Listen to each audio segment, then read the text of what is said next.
Mia Thermopolis est une jeune fille introvertie de 15 ans. Elle vit dans une caserne de pompiers rénovée de San Francisco avec sa mère peintre. En raison de son caractère discret, elle n'est pas très populaire à l'école et est souvent malmenée par Lana Thomas, une pom-pom girl. Mia n'a qu'une seule amie, Lily Moskowitz. Elle a presque la même personnalité que lui. L'un des garçons les plus populaires, Josh Bryant, est le béguin de Mia. Mais il est le petit ami de Lana. Lorsqu'elle les voit s'embrasser, Mia se prend pour Lana. Un jour, Mia participe à un débat contre Josh. Il fait des déclarations audacieuses et tout le monde l'applaudit, mais quand vient le tour de Mia, la jeune fille bégaie. Toute la classe se moque d'elle et la met dans l'embarras. Après l'école, sa mère l'informe que sa grand-mère est arrivée à San Francisco en provenance de Genovia et qu'elle veut la rencontrer. Mia est surprise par la raison de ce désir soudain de rencontre, car elle n'a jamais pris la peine de les contacter auparavant. Le lendemain, après l'école, elle se rend à l'adresse indiquée et se retrouve devant une magnifique demeure. Un majordome l'accueille et la conduit chez sa grand-mère, Clarice Ronaldi. La grand-mère de Mia serait la reine de Genovia, un petit royaume européen. Elle voulait voir Mia car elle voulait lui dire que son père était le prince héritier de la Genovia. Cependant, en raison de la mort récente de son père, elle est désormais la prochaine souveraine de la Genovia. Mia doute d'abord que la vieille dame plaisante, mais lorsqu'elle réalise que tout cela est vrai, elle est complètement abasourdie. Elle apprend qu'elle est une princesse à la tête d'un pays entier et qu'elle doit déménager en Génovie. Elle doit également se transformer en une personne totalement différente de celle qu'elle est actuellement. Submergée par la quantité d'informations, elle refuse d'être une princesse et s'en va.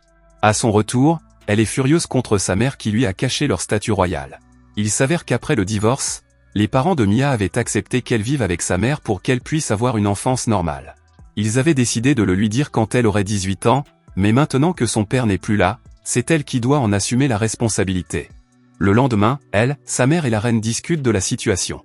La reine veut la présenter au monde comme une princesse, mais elle veut d'abord lui apprendre à se comporter comme telle. Mia est fortement opposée à cette idée, mais sa mère la convainc d'assister au cours de princesse. Elle lui dit qu'après cela, elle décidera si elle veut ou non devenir une princesse.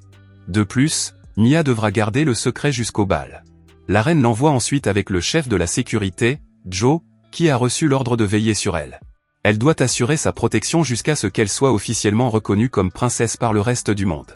Mia reçoit une limousine pour se rendre à l'école tous les jours. Elle passe prendre son amie Lily, qui est émerveillée par ce véhicule luxueux. Après l'école, Mia se rend dans un garage et découvre que la réparation de sa vieille voiture lui coûterait $400. Michael, le frère de Lily qui travaille dans l'atelier, a le béguin pour Mia, mais elle l'ignore. Plus tard, Mia commence à suivre des cours de princesse au manoir. La reine examine son apparence et donne des instructions à son assistante sur ce qui doit être arrangé. Elle enseigne à Mia toutes les principales choses nécessaires à une princesse. Par exemple, une posture correcte, l'hygiène et d'autres choses. À partir de ce jour, Mia apprend toutes les règles de l'étiquette royale, de la danse au dîner en passant par la présentation personnelle. Chaque jour, elle se rend à la villa pour les cours. En conséquence, son emploi du temps est très chargé et Lily et elle ne passent pas beaucoup de temps ensemble. Lily est laissée à elle-même et Mia est sa seule compagne. Un jour, la reine invite un styliste italien, Paolo, à donner un nouveau look à Mia. Bien qu'elle s'y oppose, il fait l'éloge de l'élégance naturelle de Mia. Paolo et son équipe lui taillent les sourcils, lissent ses cheveux, lui font un soin du visage et une manucure pour améliorer son apparence. Il lui enlève également ses lunettes et lui conseille de porter des lentilles de contact. Mia apparaît comme une personne complètement différente dans son apparence finale, et la reine est impressionnée. Mais elle ordonne à Paolo et à son équipe de garder le secret sur la transformation de sa fille. Le lendemain, Mia et Joe vont chercher Lily à l'école. Michael est fasciné par sa beauté lorsqu'il voit sa nouvelle apparence, mais Lily n'est pas très contente. Elle pense que sa compagne est en train de devenir l'une des mauvaises filles de l'école. Elle oblige Mia à porter un vilain chapeau pour cacher ses beaux cheveux. Les deux filles se disputent également parce que Lily pense que Mia va bientôt la quitter. Mia ne supporte plus la froideur de son amie et lui dit la vérité. Lily est choquée, mais elle décide de garder le secret car Mia lui explique que c'est pour sa propre sécurité. En classe, Lana taquine Mia et la pousse à enlever son chapeau. Mais lorsqu'elle le fait, tout le monde est surpris par sa magnifique chevelure. Le lendemain, Michael invite Mia à une convention musicale où il se produira. Il est très enthousiaste à propos de la musique et il espère qu'elle sera là pour le voir se produire.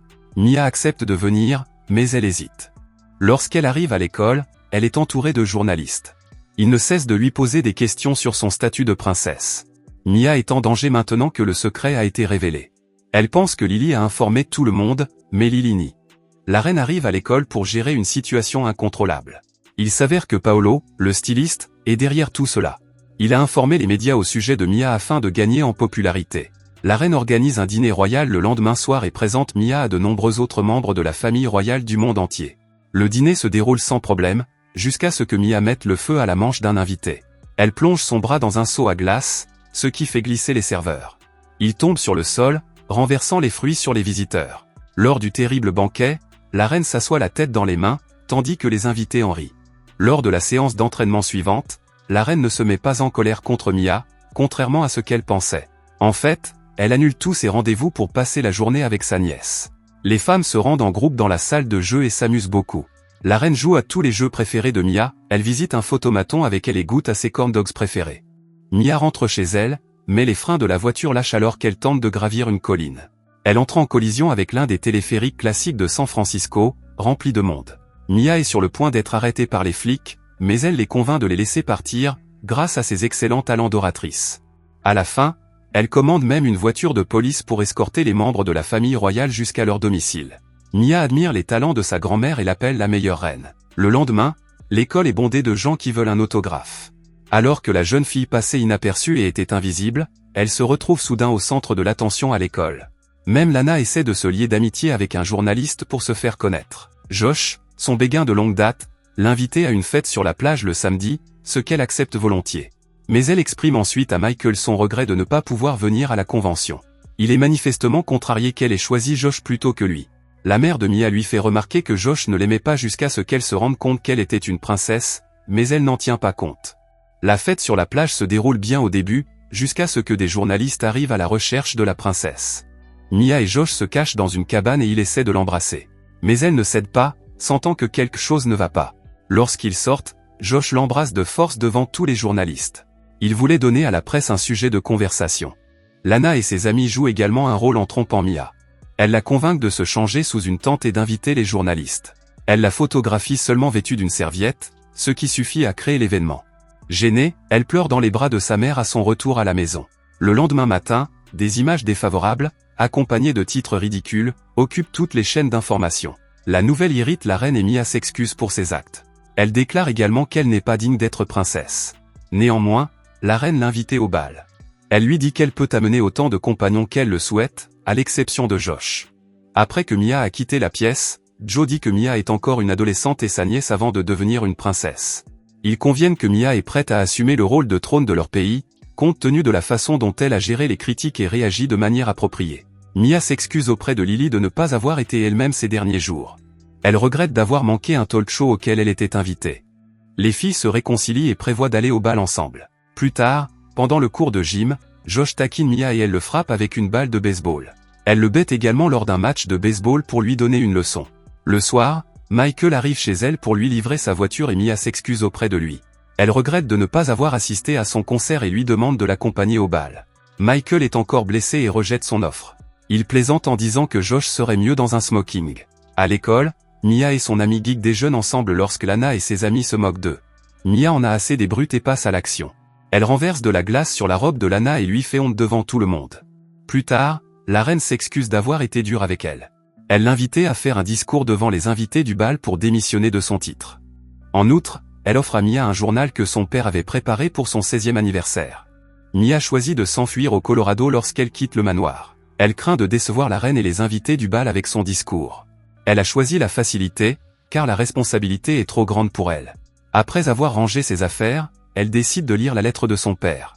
Dans cette lettre, le père explique le rôle du courage pour une royale. Il dit aussi qu'il aime beaucoup sa mère et elle. Les pensées de son père font changer Mia d'avis et elle décide finalement d'assister au bal. Elle conduit sous une pluie battante et, malheureusement, sa voiture tombe en panne. Elle est seule, car elle avait prévenu tout le monde qu'elle assisterait personnellement à l'événement. De son côté, Michael reçoit une pizza sur laquelle est inscrit le mot « sorry ». Il se rend compte que Mia s'est engagée envers lui et choisit donc d'assister au bal. Alors que Mia est sur le point d'abandonner, Joe arrive en limousine. Au bal, lorsque la reine ne voit pas Mia, elle commence son discours. Mais peu après, au milieu du discours, Mia apparaît à la porte, trempée de la tête aux pieds et prête à parler.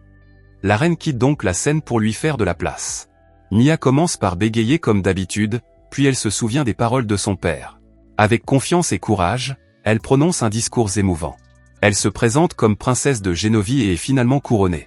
Le public l'applaudit. Elle porte ensuite une magnifique robe et danse avec Michael.